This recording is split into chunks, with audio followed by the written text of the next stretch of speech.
Kırgızстанга 2 gün başta kesemde bilet aldım ele.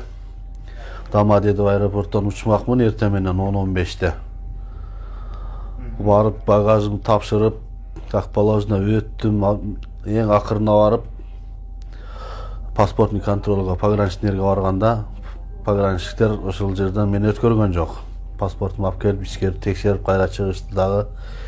O eski 2019 жылкы штрафтан 500 рубль, 2020'dan bir 500 рубль штрафым, ГАИ'den алган штрафым бар экен. Ошол алып кетиптир. Ошол себептен ошону судебный приставга өткөрүп салыптыр. Ошол себептен мени чыгарбады.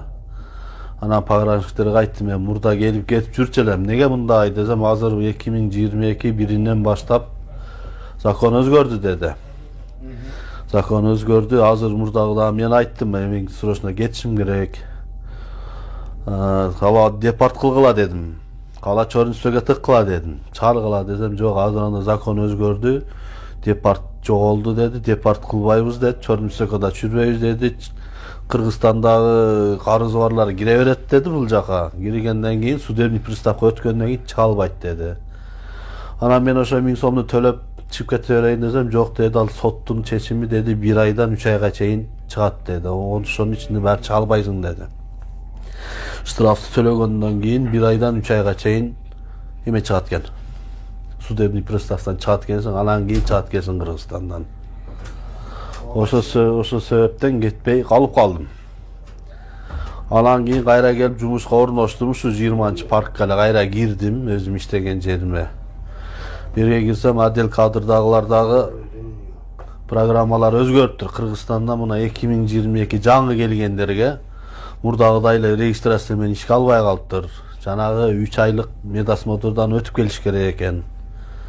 Ошону отдел кадрлар айттар, 3 ай сайын медосмотрдан өтүп, ошонун негизинде анан кийин ишке алат экен. Ансыз ишке албайт экен. Мен былтыр келгениме байланыштуу ошо мурунку менен эле кайра ишке кирип калдым мен. Эми азыр жаңы Кыргызстандан келип аткан адамдарга айтат элем, баары все равно 3 айлык медосмотрдан өтүш керек экен, болбосо официальный ишке иштей албайт экенсиңер. Ишке албайт экен. Мен ошо кирген автобуска ошондой деди да отдел кадр. Башка жерлерде кандай билбейм ошо. Ошентип калып калдык, кайра кетпей. Бир эле сиз кайтып калдыңызбы же көп инсандар? Жок, мен менен ошол эле барган рейстен бир 10-15 шактыбыз кайттык. Көпчүлүк штраф алгандардан аял кишилер дагы болду. Былтыр пандемия убагында маска, перчаткиден штраф алгандар көбү төлөгөн экен, ошолор да бүт судебный приставга өткөргөн экен, алар да кайтарды, полный кайтарып атат. Мен эле рейс менен ошондой качтык, биз деме кайттык.